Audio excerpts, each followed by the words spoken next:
From WJLA 24/7 News, this is Let's Talk Live. There is more of Let's Talk Live coming up right after the break, and we're talking daylight savings time. Yes, it ends November 4th. I hate to see that go. Yeah. All right, stay with us. More of Let's Talk Live coming up right after the break.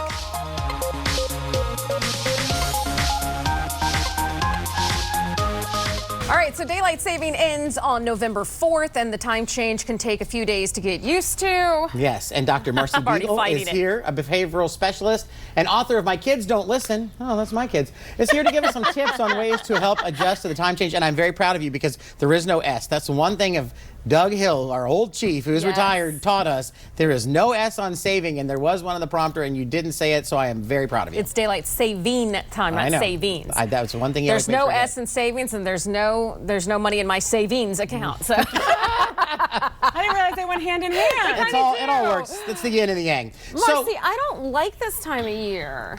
I'm sorry, I don't. I feel sad. I feel cold. I want it to be summer, and But you do like the extra hour of sleep.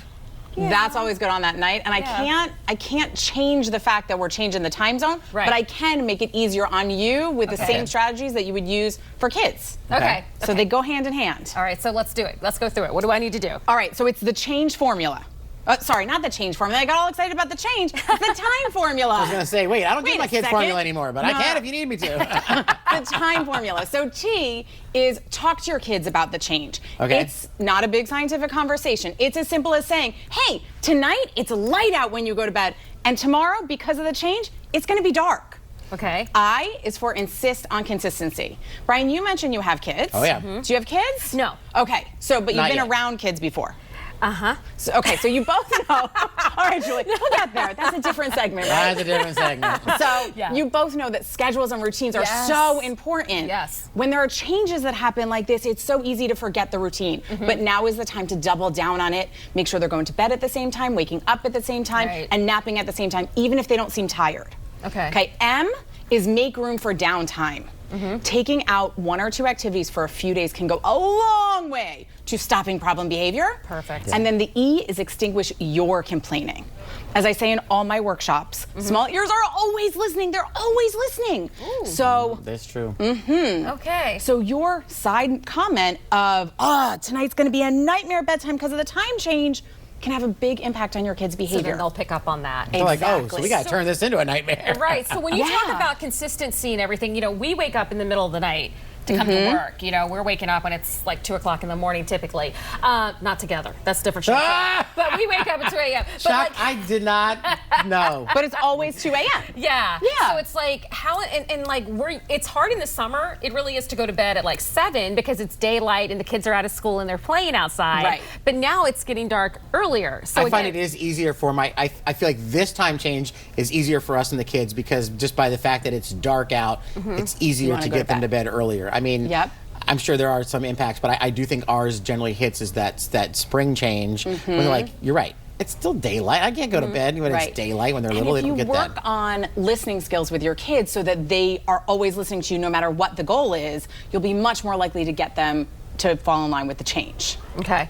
Why do you think people have a hard time adjusting? Because as the traffic reporter, there are statistics that show when driving home in the dark, there are more accidents that happen during the change. And there's also an increased risk of heart attack and things like that. Yeah, why is that? It's biological, right? We're built to wake up with the sun and go to sleep with the sun, so we're fighting that.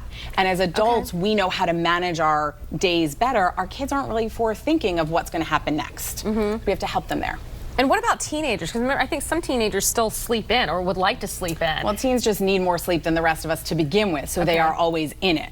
Okay. Right. Yeah. Wow. That's good stuff to do. Wow. So the challenge is just basically to try to get that routine and follow. Follow the formula there, and hope that the kids get on board. But I do like the tiny ears thing because you're right. Our kids, preschool teachers are like, man, if you knew half the stories your kids tell us, they're like, so we don't share that because we know the kids will probably come home and then tell stories about what we, Yeah. Oh my gosh. But every little thing they do pick up on. I swear to you, they won't listen when you ask them to clean up their room. If you say something about a Christmas present or a treat or something, what'd you say on the phone about it? What did you say? They hear it all. Right, but you want the trick of how to get them to clean up their room or put on their shoes, because my new book, My Kids Don't Listen, is available for free today at mykidsdon'tlisten.com. Wow. But there's a secret to it. Okay. It is your kids' fault because they are masters of distraction, right? Okay. So as you know, they'll pull you when you say go clean up your room. They will pull you off to their aisle of the lost Lego before you even get into their room, right? So what you need to do is when you say go clean up your room, that's where you're sticking. So it's after we clean up your room, we'll go hunt for your lost Lego, or after we clean up your room, then we'll go look for whatever else they're missing. Right. Because you need to run the show rather than following their lead. And that's just because they're little people and they got to keep their mind on something and not just get. And look at your so tips. You've got your tips up here on the screen. Well, let's put those back up there, Courtney. Oh, the time formula. You can just put it up. That's awesome. All right. Yay! Parenting do's and don'ts. Yeah. Oh, so these are the tips that are in the book, right? So My Kids Don't Listen, which remember, available for free on My Kids Don't Listen. It's a bunch of do's and don'ts. Don't beg and negotiate with kids. My mom swears by that. Yeah, and that is on page 2 of the book because it's that important. Okay. So it's when it's time for dinner, come on, you got to eat. Don't forget to eat your peas. They're really good for you. Don't you want dessert? Do instead say, hey, if you want dessert, eat all of your dinner, have a lovely meal. If they eat, they get dessert. If they don't, they don't.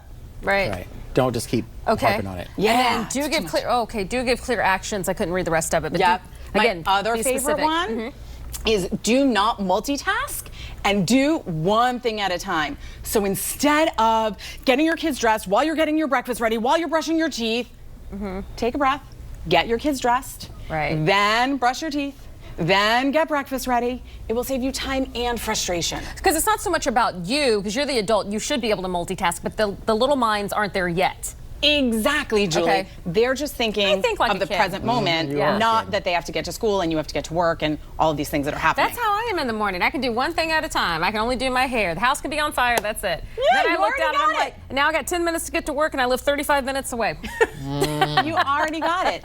And kids just want to have fun. Right. So we as adults have to bring that in. So one of my favorite things to do with kids is a happy dance. They do something great. I do the happy dance. Can I show you my happy dance? Yes, all right. So it's always made up and it's different. It's happy, happy, happy dance. You got dressed today. You are amazing. Hooray! Oh my gosh, you should totally do that in the morning. I taught my friend's kid how to potty on the pot by doing the happy dance. Right? Yeah. It's 10 seconds. Every kid loves it. The way you laughed. If kids laughed when they got dressed in the morning like that, imagine how quickly they would do all these things. We're gonna do the happy dance. All right. Okay. I can't wait to see it. I know. We appreciate you. It's been very good. We've got some good facts and tips here. I know. Work on the kids. Awesome. We work on Julie. Yes, and go to the website for the free book. Yes. mykidsdon'tlisten.com. It is free today for you. Brian and Julie, thank you so much for having me here. Go get the free book. Yeah. Go get the free book. Yeah. Go get the free book. Hey.